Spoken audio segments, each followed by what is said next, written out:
Hello friends, welcome to day trader Telugu and good evening. Sensex 296 points rally అయ్యి 57,420 దగ్గర close అయితే, Nifty 82 points rally అయ్యి 17,086 దగ్గర క్లోజ్ అయింది. వెరాజ్ బ్యాంక్ నిఫ్టీ 201 పాయింట్స్ ర్యాలీ అయ్యి 35,058 దగ్గర క్లోజ్ అయింది. ఇవాళ మార్కెట్లో ఉన్న న్యూస్ అప్డేట్స్ అన్నింటిలో కల్లా ఆర్బీఎల్ బ్యాంక్ రిలేటెడ్గానే మనకి మోస్ట్ ఆఫ్ ద డేటా అయితే ఇవాళ మార్కెట్లో ఫ్లో అయింది. మాట్లాడుకునే ముందు ఇవాళ మార్కెట్ ఒక ప్రైస్ యాక్టివిటీని మీరు గమనించారంటే, ఓపెనింగ్ గ్యాప్ డౌన్ అండ్ ఆ గ్యాప్ డౌన్ నుంచి కూడా ఏదైతే ఇంపార్టెంట్ సపోర్ట్ అది బ్రేక్ చేస్తే ఇంకా డౌన్ సైడ్కి వెళ్తుందని మనం అనుకుంటూ వస్తున్నాము. 16,950 ఆ జోన్ దగ్గర బ్రేక్ అవడం, డౌన్ సైడ్ నియర్ టు 16,840 వరకు ఫాల్ అయ్యి అగైన్ 17,100 వరకు కూడా మార్కెట్లో మనకి ర్యాలీ కనిపించింది. అండ్ మోస్ట్ ఇంపార్టెంట్, ఇవాళ మార్కెట్లో ఉన్న లిక్విడిటీని మీరు గమనించారంటే, ఇవాళనే కాదు లాస్ట్ ఫ్యూ డేస్లో ఉన్న మార్కెట్ ఒక లిక్విడిటీని గమనించారంటే చాలా వీక్గా ఉంది. క్యాష్ వాల్యూమ్స్ ఎప్పట్లో ఉండేదానికంటే యావరేజ్ కంటే కూడా రీసెంట్ డేస్లో 15% దగ్గరగా తక్కువగా ఉన్నాయి. యూజువల్గా కనిపించే డేటా కంటే కూడా వీక్ డేటా కనిపిస్తుంది. దీనికి రీజన్ యూఎస్లో మార్కెట్స్ మనకి ఫ్రైడే క్లోజ్ అయ్యాయి. ఈవెన్ ఇవాళ కూడా హాంకాంగ్ మార్కెట్స్ క్లోజ్లో ఉన్నాయి. అండ్ లాస్ట్ మార్కెట్ క్లోజ్ అయిన తర్వాత వ్యాక్సిన్ రిలేటెడ్గా మన గవర్నమెంట్ ఆఫ్ ఇండియా దగ్గర నుంచి ఒక అప్డేట్ అయితే కనిపిస్తుంది. చిల్డ్రన్స్ లో ఒక సర్టెన్ ఏజ్ గ్రూప్ ని మెన్షన్ చేస్తూ, వీళ్ళతో పాటు ఎల్డర్లీ గ్రూప్ వాళ్ళకు కూడా vaccination third dose of vaccination ని ప్రొవైడ్ చేయబోతున్నట్లు గవర్నమెంట్ ఆఫ్ ఇండియా అప్డేట్ చేస్తుంది. కాబట్టి ప్రీవియస్ గా ఉన్న బజ్ వ్యాక్సిన్ రిలేటెడ్ గా స్టాక్స్ అన్నంత బజ్ అయితే ఇప్పుడు లేదు. బట్ స్టిల్ వాటి స్టాక్స్ నేమ్స్ ఒకసారి గమనిస్తే, డాక్టర్ రెడ్డీస్, స్పత్నిక్, అలాగే స్పత్నిక్ లైట్ వ్యాక్సిన్ రిలేటెడ్ గా వాళ్ళు ఇండియాలో పార్ట్నర్ గా వ్యవహరిస్తున్నారు. ఫిల్లింగ్ అండ్ ఫినిషింగ్ చేసే కంపెనీస్ లైక్ గ్లాండ్ ఫార్మా కానివ్వండి, శిల్పా మెడికేర్, పెనిషియా బయోటెక్, స్ట్రైడ్స్, వోకార్ ఫార్మా, ఈవెన్ మోర్ఫిన్ ల్యాబ్స్ కూడా వ్యాక్సిన్ ఫిల్లింగ్ అలాగే ఫినిషింగ్ వర్క్ ని వీళ్ళు అందిస్తున్నారు. కాబట్టి వీళ్ళ రిలేటెడ్ గా కూడా పాజిటివ్ యాక్షన్ ఉంటుందనేలా మార్కెట్ లో డేటా అయితే కనిపిస్తుంది. వీటికి అడిషన్ గా హాస్పిటల్ స్టాక్స్, బికాస్ వాళ్ళు వ్యాక్సిన్స్ ని ఉండాల్సిన ప్రైస్ కంటే కొంత హైయర్ ప్రైస్ పెట్టి సెల్ చేస్తుంటారు, వాళ్ళకి అడ్వాంటేజ్ ఉంటుందని. కొత్తగా వస్తున్న వేరియంట్ కేసులు కూడా పెరుగుతున్నాయి కాబట్టి ఎక్కువ మంది టెస్టులు చేయించుకుంటారు. దీని కారణంగా ల్యాబొరేటరీ స్టాక్స్ లైక్ మెట్రోపోలిస్ కానీ, డాక్టర్ లాల్ పాత్ ల్యాబ్స్, వీటి రిలేటెడ్ గా కూడా అడ్వాంటేజ్ ఉంటుందనేలా ప్రీవియస్ వైరస్ ఎక్కువగా ఉంటున్నప్పుడు స్టాక్స్లో వచ్చిన ర్యాలీని బట్టి మనకు అర్థమవుతుంది. అండ్ ఈ కొత్త వేరియంట్ అంత ప్రమాదకరం కాకపోయినా సరే, కొన్ని ఏరియాస్లో ఈవెన్ ఇండియాలో కూడా కొన్ని రీజియన్స్లో రెస్ట్రిక్షన్స్, నైట్ కర్ఫ్యూస్ ఇలా విధిస్తూ ఉండడం కూడా, ఈవెన్ అది హెల్త్కి కన్సర్న్ కాకపోయినా కేసులను తగ్గించడం కోసం గవర్నమెంట్ ఈ చర్యలు తీసుకోవడానికి స్కోప్ ఉంటుందని ఒక కన్సర్న్ అయితే మార్కెట్లో వ్యక్తమవుతుంది.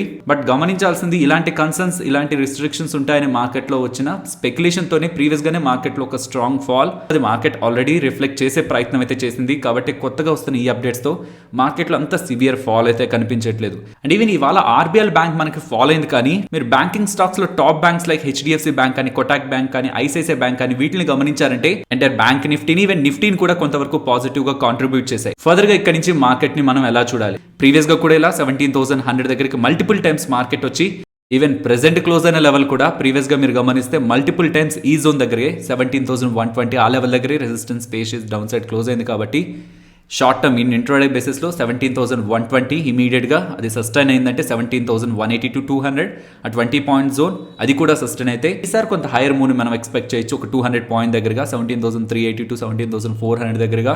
ఈవెన్ నిఫ్టీ కానీ బ్యాంక్ నిఫ్టీ రెండింటిని కూడా మీరు గమనించారంటే రెండు కూడా రెసిస్టెన్స్ దగ్గరే క్లోజ్ అయ్యాయి. ఇఫ్ ఇన్ కేస్ ఓపెనింగ్ పాజిటివ్గా ఉంటూ ఆ రెసిస్టెన్స్ అబోవ్ సస్టైన్ అవుతుంటే, ప్రెసెంట్ ఉన్న స్ట్రక్చర్ బులిష్గానే ఉంది. ఇక్కడ నుంచి ఇమీడియట్గా నిఫ్టీలో ఇందాక మాట్లాడుకున్నాం, బ్యాంక్ నిఫ్టీలో కూడా ప్రీవియస్గా ఉన్న గ్యాప్ డౌన్ అండ్ ఆ గ్యాప్ డౌన్ దగ్గర ఉన్న గ్యాప్ని మనం గమనిస్తే హైయర్ లెవెల్లో 35,680 ఆ గ్యాప్ మనకి రెసిస్టెన్స్గా యాక్ట్ అవడానికి పాసిబిలిటీ ఉంటుంది. కాబట్టి ఇమీడియట్గా 35,350, 380 జోన్, ఇఫ్ ఈ లెవెల్ దగ్గర ఉన్న రెసిస్టెన్స్ని కూడా మార్కెట్ క్రాస్ చేస్తే టాప్ సైడ్కి మూవ్ అవుతుంటే, ఇక్కడ ఫామ్ అయిన గ్యాప్ ఉంది చూసారా, మేబీ ఆ గ్యాప్లో ఉన్న హైయర్ పాయింట్ని రెసిస్టెన్స్గా ఫేస్ చేయడానికి పాసిబిలిటీ ఉంటుంది. కాబట్టి అక్కడ ఉన్న 35,650 లెవెల్ని ఇంపార్టెంట్ రెసిస్టెన్స్గా గమనిస్తాం. నెక్స్ట్ మార్కెట్లో ఉన్న ఇంపార్టెంట్ అప్డేట్స్ మాట్లాడుకుందాం. బట్ అన్నిటికంటే ముందు మనం గమనించాల్సింది ఆర్బీఎల్ బ్యాంక్. ఇవాళ RBL bank huge gap down, అక్కడి నుంచి కూడా హెవీ వాల్యూమ్స్తో, వీక్ వాల్యూమ్స్తో కదా, హెవీ వాల్యూమ్స్తో డౌన్ సైడ్కి ఫాల్ అయ్యి కొంతవరకు రికవర్ అయ్యి అగైన్ సెకండ్ హాఫ్లో కూడా ఆర్బీఎల్ బ్యాంక్లో సెల్ ఆఫ్ అయితే కనిపించింది. వచ్చిన అప్డేట్ ఏంటి? నిజంగా అది ఆర్బీఎల్ బ్యాంక్ అంత నెగిటివా? ఇక్కడ ఆర్బీఎల్ బ్యాంక్ని మనం బై చేయొచ్చా? మార్కెట్ హాలిడేలో ఉన్నప్పుడు ఆర్బీఎల్ బ్యాంక్ రిలేటెడ్గా మనకు కొన్ని ఇంపార్టెంట్ అప్డేట్స్ వచ్చాయి. ఆర్బీఎల్ బ్యాంక్ ప్రెసెంట్ ఉన్న ఎండీ అండ్ సిఇఓ అయిన విశ్వేశ్వర్ అహూజా గారిని మెడికల్ లీవ్ లో వెళ్లేందుకు అనుమతి ఇచ్చిందని, మీన్స్ ప్రెసెంట్ ఉన్న ఎండీ సీఈఓని మెడికల్ లీవ్ కి వెళ్లేందుకు అనుమతిస్తూ ఇన్ బిట్వీన్ ఇంకొక సీఈఓని ఫైండ్ అవుట్ చేసేంత వరకు ఇంటర్మ్ సీఈఓని అపాయింట్ చేసిందని మీడియాలో అప్డేట్స్ అయితే వచ్చాయి. దీంతో పాటు ఆర్బీఐ వాళ్ళు ఒక కొత్త డైరెక్టర్ ని ఆర్బీఎల్ బ్యాంక్ లో అపాయింట్ చేశారనేసరికి, కాబట్టి సీఈఓ వెళ్ళడం, ఆర్బీఐ వాళ్ళు ఇన్వాల్వ్ అవడం ఇవన్నీ కూడా జరుగుతున్నాయని ఒక స్పెక్యులేషన్ తో ఇవాళ మనకి స్టాక్ లో అయితే ఫాల్ కనిపించింది. దీనికి తోడుగా all India banking employees association వాళ్ళు ఆర్బీఎల్ బ్యాంక్ చాలా క్రైసిస్ లో ఉంది, దీన్ని ఎలా అయినా ఆదుకోండి ఫైనాన్స్ మినిస్ట్రీకి కూడా రిక్వెస్ట్ చేస్తూ ఒక లెటర్ ని సబ్మిట్ చేసేసరికి ఆర్బీఎల్ బ్యాంక్ క్రైసిస్ కి వెళ్ళబోతుందని ఒక స్పెక్యులేషన్ మార్కెట్ లో స్ట్రాంగ్. బిల్డ్ అయింది. కానీ దీనికి ప్యారలల్ గా ఇంకొకటి కూడా జరుగుతుంది. ఆర్బిఎల్ బ్యాంక్ వాళ్ళు ఆర్బిఎల్ బ్యాంక్ కాన్ఫరెన్స్ కాల్ అయితే నిర్వహించారు, మీడియా కాల్ అయితే నిర్వహించారు. అందులో బ్యాంక్ ఎటువంటి ఇబ్బంది లేదు, కేవలం ఇది మేనేజ్మెంట్ లో జరుగుతున్న చేంజ్ మాత్రమే, బ్యాంక్ ఫైనాన్షియల్స్ కి బ్యాంక్ ఫండమెంటల్స్ కి దీనికి ఎటువంటి రిలేషన్ లేదని వాళ్ళైతే స్టేట్మెంట్ చేశారు. అది కూడా మార్కెట్ పట్టించుకోలేదు. అలా పట్టించుకోకుండా లోయర్ సర్క్యూట్స్ కి ఇలా తీసుకువెళ్తుండేసరికి ఆర్బీఐ వాళ్ళు రెస్పాండ్ అవ్వాల్సి వచ్చింది. ఆర్బీఐ వాళ్ళు చేసిన స్టేట్మెంట్స్ లో ఇంపార్టెంట్ స్టేట్మెంట్, ప్రెసెంట్ ఈ బ్యాంక్ లో డిపాజిట్ చేసిన డిపాజిటర్స్ కానీ స్టేక్ హోల్డర్స్ వాటాని హోల్డ్ చేసిన వాళ్ళు కానీ స్పెక్యులేటివ్ రిపోర్ట్స్ ని బేస్ చేసుకొని రియాక్ట్ అవ్వాల్సిన నీడ్ లేదు. Financial health, bank financial health stable గా ఉందని ఆర్బీఐ వాళ్ళే రెస్పాండ్ అయ్యారు. ఒక బ్యాంక్ రిలేటెడ్ గా జరుగుతున్న ఇష్యూలో ఆర్బీఐ వాళ్ళంత ఈజీగా జోక్యం చేసుకోరు. బట్ స్టాక్ ఇలా ఫాలో అవుతూ స్పెక్యులేషన్ ఉంటూ ఉండేసరికి దాన్ని స్టెబిలైజ్ చేయడం కోసం ఆర్బీఐ వాళ్ళే అఫీషియల్ స్టేట్మెంట్ అయితే రిలీజ్ చేశారు. ఆర్బీఐ వాళ్ళు ఎందుకు సీజీఎం ని అపాయింట్ చేశారు, ప్రెసెంట్ ఉన్న బోర్డు లో ఎందుకు నియమించారు, ఆర్బీఐ వాళ్ళు ఎందుకు నియమించారు అనే ఒక క్వశ్చన్ వినిపిస్తుంది. దీనికి ఇంకాస్త డేటాని మనం ట్రాక్ చేయాల్సి ఉంటుంది. యాక్చువల్ గా బ్యాంక్స్ లో ఉన్న ఎండీ అండ్ సిఇఓస్ కి ఒక టర్మ్ పీరియడ్ ఉంటుంది. దాని తర్వాత వాళ్ళు తప్పుకొని ఇంకొకరిని అపాయింట్ చేయాల్సి ఉంటుంది. ఒకవేళ వాళ్ళు ఫర్దర్ గా కొనసాగాలంటే దానికి ఆ ఇండివిజువల్ బ్యాంక్ ఒక బోర్డు అప్రూవల్ తో పాటు ఆర్బీఐ అప్రూవల్ కూడా కావాల్సి ఉంటుంది. ఈ 2021 జూన్ లో కొన్ని బ్యాంక్స్ కి సంబంధించిన ఎండీ అండ్ సిఇఓ పొజిషన్స్ కి టెన్యూర్ అయితే 1 ఇయర్ ఆర్ 3 ఇయర్ వరకు ఎక్స్టెండ్ చేసింది. అందులో భాగంగా ఆర్బీఎల్ బ్యాంక్ కి సంబంధించి విశ్వేశ్వర్ అహుజా గారికి ఇంకొక 1 ఇయర్ ఎక్స్టెండ్ చేసింది. అంటే 2022 జూన్ వరకు కూడా తన ఎండీ అండ్ సిఇఓ కొనసాగచ్చని ఆర్డర్స్ అయితే పాస్ చేసింది. కానీ ఆర్డర్స్ ని పాస్ చేస్తూ క్లియర్ గా ఈ స్టేట్మెంట్స్ చేశారు. ఈ 1 ఇయర్ లోపు మీ ప్లేస్ లో ఈ బ్యాంక్ ని లీడ్ చేయగలిగే ఇంకొక పర్సన్ ని మీరు తయారు చేయండి. సో ఇచ్చిందైతే 1 ఇయరే, అందులో 6 మంత్స్ దగ్గరగా కంప్లీట్ అయ్యాయి. కానీ ఇప్పటికి కూడా బోర్డు ఇంకొకరిని తీసుకురాలేకపోతుండేసరికి ఆర్బీఐ వాళ్ళు సీజీఎం ని అపాయింట్ చేశారు. యోగేష్ దయాల్ గారిని ప్రెసెంట్ అయిన బోర్డు లో అపాయింట్ చేసి నెక్స్ట్ ఈ బ్యాంక్ లీడ్ చేయాల్సిన పర్సన్ సెలక్షన్ ని స్పీడప్ చేయడానికే తను వచ్చారనేలా అప్డేట్స్ అయితే కనిపిస్తున్నాయి. ఇది మనం ఆపర్చునిటీగా చూడాలి. ఎక్కడి నుంచి ఫర్దర్ గా స్టాక్ ర్యాలీ అవుతుందని ఇక్కడ మనం పొజిషన్స్ తీసుకోవచ్చా అంటే, పర్సనలీ ఈ రీసెంట్ డేస్ లో చూస్తున్న మల్టిపుల్ బ్యాంక్స్ లో చూస్తున్న ఇష్యూస్ ని బేస్ చేసుకొని ఇప్పుడున్న పరిస్థితుల్లో small banks that micro finance lending ఇస్తున్న బ్యాంక్స్ లో short term activity that technical analysis తెలిసి లెవెల్ బేస్డ్ గా యాక్టివిటీ తీసుకునే వాళ్ళు ఎంటర్ అవ్వాల్సింది తప్పితే స్మాలర్ బ్యాంక్స్ లో యాక్టివిటీ తీసుకోవడం అయితే పర్సనలీ నేనైతే అవాయిడ్ చేశాను. ఈవెన్ బిగినర్స్ కూడా నేను అదే సజెస్ట్ చేస్తాను. ఈ బ్యాంక్ అని ఈవెన్ ఇంకేదైనా స్మాలర్ బ్యాంక్ కాకుండా top banks like ICICI bank, HDFC bank and Kotak Mahindra bank, ఈ బ్యాంక్స్ ని ప్రయారిటీగా పెట్టుకోండి. అండ్ ఇంకొక ఇంట్రెస్టింగ్ థింగ్, ఇన్ బిట్వీన్ ఇది ఇలా జరుగుతూ ఉంటే రాకేష్ జుంజున్వాలా గారు, రాధాకిషన్ దామాని గారు 10% వాటాను కొనడానికి ఆర్బీఐని అప్రోచ్ అయ్యారని, దీని రిలేటెడ్ గా డిస్కషన్స్ జరుగుతున్నాయని అలా కూడా మార్కెట్ లో స్పెక్యులేషన్ అయితే నడిచింది. బట్ అది కూడా మార్కెట్ పట్టించుకోలేదు. మీరు గమనిస్తే ఏ బ్యాంక్ లో అయినా ఇంపార్టెంట్ స్పెక్యులేషన్ జరుగుతూ ఉంటే యాక్చువల్ గా సేమ్ సినారియో మనకి ఎస్ బ్యాంక్ లో కూడా రిపీట్ అయింది. సో మీకు ఎప్పుడైతే ఇలా సోర్సెస్ అని వినిపిస్తుంటుందో, ఎవరి పేర్లైనా వినిపిస్తుంటాయో జరగకపోవచ్చు. కాబట్టి కంప్లీట్ గా ట్రస్ట్ చేయడం అనేది అంత కరెక్ట్ కాదు. సో ఒక నెగిటివ్ సెంటిమెంట్ మార్కెట్లోకి వచ్చింది. దాన్ని కూల్ ఆఫ్ చేయడానికి ఆర్బీఐ బ్యాంక్ వాళ్ళు కాన్ఫరెన్స్ కాల్ నిర్వహించారు. ఈవెన్ ఆర్బీఐ వాళ్ళు కూడా స్టెప్ ఇన్ అయ్యి అలాంటిది ఏం లేదని అప్డేట్ చేసిన స్టాక్ ఇంత డీప్ నెగిటివ్ లో క్లోజ్ అయింది. నెక్స్ట్ అశోక బిల్డ్కాన్ గురించి మాట్లాడుకోవాలి. స్టాక్ ఇవాళ 11% దగ్గరగా ర్యాలీ అయింది. దీనికి మెయిన్ రీజన్ వీళ్ళకి సంబంధించిన సబ్సిడరీ వాళ్ళ దగ్గర వీళ్ళ కంపెనీస్ లోనే ఒక సబ్సిడరీ వాటా ఉంది. దాని గెలాక్సీ ఇన్వెస్ట్మెంట్స్ వాళ్ళకి సెల్ చేస్తున్నారని అశోక బిల్డ్కాన్ వాళ్ళు వాళ్ళకి సంబంధించిన ఏ సబ్సిడరీస్ లో వాటాని అమ్ముతున్నారన్న డేటా ఇక్కడ మనకి స్క్రీన్ పైన కనిపిస్తూ ఉంటుంది. 1300 crore దగ్గరగా లభిస్తూ ఉండేసరికి అది వస్తున్నది వీళ్ళ సబ్సిడరీకైనా అది అశోక బిల్డ్కాన్ కిందకే వస్తుంది. కాబట్టి అశోక బిల్డ్కాన్ ఇవాళ 11% దగ్గరగా ర్యాలీ అయింది. జిఎంఆర్ ఇన్ఫ్రా వీళ్ళ ఎయిర్పోర్ట్ అలాగే నాన్ ఎయిర్పోర్ట్ బిజినెస్ ని డీమర్జర్ చేస్తున్నారు. ఎయిర్పోర్ట్ బిజినెస్ ని సెపరేట్ గా లిస్ట్ చేస్తున్నారన్న పాయింట్ నుంచి కూడా స్టాక్ లో పాజిటివ్ ట్రాక్షన్ అయితే కనిపిస్తుంది. ఈవెన్ ఇవాళ కూడా మనకు ఒక అప్డేట్ ఉంది. ఇప్పుడున్న ప్రెసెంట్ జిఎంఆర్ ఇన్ఫ్రాలో ఎయిర్పోర్ట్ బిజినెస్ కూడా ఉంది. అలా ఎయిర్పోర్ట్ బిజినెస్ రిలేటెడ్ ఉన్న వాళ్ళ సబ్సిడరీ అయిన జిఎంఆర్ ఎయిర్పోర్ట్ నెదర్లాండ్స్ వాళ్ళు ఇండోనేషియా మెడాన్ లో ఉన్న ఇంటర్నేషనల్ ఎయిర్పోర్ట్ వాళ్ళతో 25 years దగ్గరగా ఒక డీల్ ని కుదుర్చుకున్నారని, మీన్స్ ఒక ప్రాజెక్ట్ కి వీళ్ళు సైన్ అప్ అయ్యారని. ఇందులో భాగంగా జిఎంఆర్ ఇన్ఫ్రా వాళ్ళు అక్కడ international airport next 25 years related గా operations, development and expansion related గా సేవలను అందించబోతున్నారనేసరికి స్టాక్ ఇవాళ ఇంట్రాడే సెషన్స్ లో 8% దగ్గరగా పాజిటివ్ గా క్లోజ్ అయింది. నెక్స్ట్ కాబ్రా ఎక్స్ట్రూషన్ టెక్నిక్ గురించి మాట్లాడుకోవాలి. వాళ్ళు వాళ్ళ బ్యాటరీ డివిజన్ ని వీళ్ళకి సంబంధించి బ్యాట్రిక్స్ అని బ్యాటరీ రిలేటెడ్ గా బిజినెస్ చేసే ఒక సబ్ డివిజన్ ఉంది. ఆ సబ్ డివిజన్ రిలేటెడ్ గా 300 crores దగ్గరగా వీళ్ళు ఫండ్ చేసి వీళ్ళ కెపాసిటీని ఎక్స్పాండ్ చేయబోతున్నారనేసరికి స్టాక్ ఇవాళ 20% అప్పర్ సర్క్యూట్ లో క్లోజ్ అయింది. వీళ్ళ ప్రీవియస్ రిజల్ట్స్ పోస్ట్ చేసినప్పుడు కూడా వీళ్ళ బ్యాటరీ డివిజన్ రిలేటెడ్ గా మంచి సేల్స్ నమోదవుతున్నాయి. ఆ సెగ్మెంట్ లో వీళ్ళు మంచి గ్రోత్ ని చూపిస్తున్నారనేలా డేటాను చూపిస్తూ నేను మీకు ఎక్స్ప్లెయిన్ చేశాను. సో ఒక సెగ్మెంట్ రిలేటెడ్ గా ప్రీవియస్ గా ఉన్న గ్రోత్ ని వాళ్ళు సిగ్నిఫికెంట్ గా క్వార్టర్ బేసిస్ లో గ్రో చేస్తున్నారు.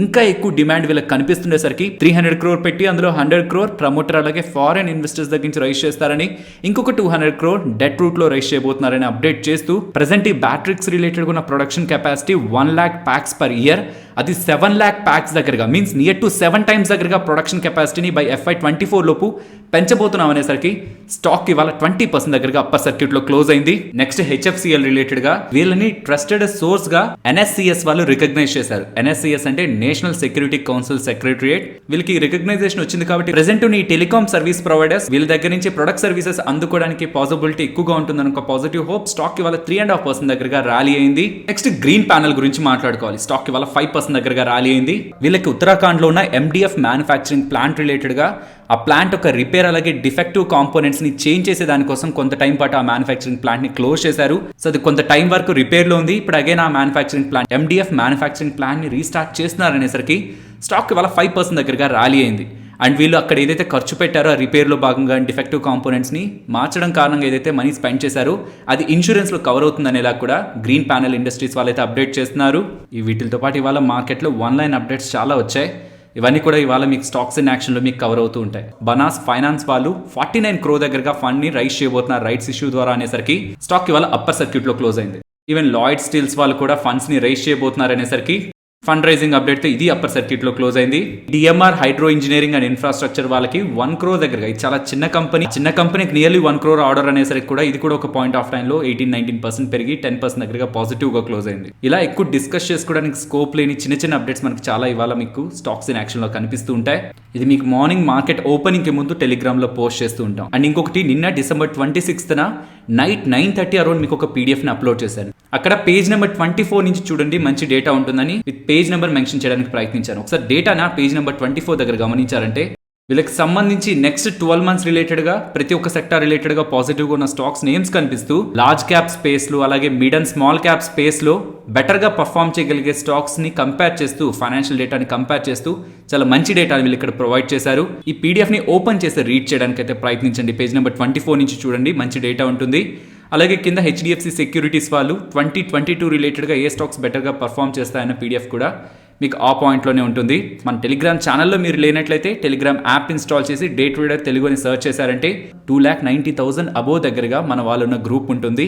నెక్స్ట్ నిఫ్టీ అలాగే bank Nifty support and resistance ని గమనిస్తే Nifty and bank Nifty supports దగ్గరగా మల్టిపుల్ లెవెల్స్ ఇస్తున్నాను. బికాస్ మార్కెట్లో లిక్విడిటీ తక్కువగా ఉంది అండ్ ఏ లెవెల్స్ దగ్గరైనా దగ్గరగా ఉన్న లెవెల్స్ దగ్గర నుంచి సపోర్ట్ ఆర్ రెసిస్టెన్స్ తీసుకోవడానికి పాసిబిలిటీ ఉంటుందని ఇక్కడ నుంచి ఉన్న లెవెల్స్ ని గమనిస్తే డౌన్ సైడ్ 17,050, అది ఒకవేళ బ్రేక్ చేస్తే 16,940. రెసిస్టెన్స్ ఇక్కడ నుంచి ఇమీడియట్గా ప్రెసెంట్ ఉన్న లెవెలే 17,120, ఆ లెవెల్ దగ్గర రెసిస్టెన్స్ని గమనిస్తున్నాను. ఇఫ్ ఇన్ కేస్ అది బ్రేక్ అయితే 17,180 to 17,200. Bank Nifty support 34,830 and resistance 35,350.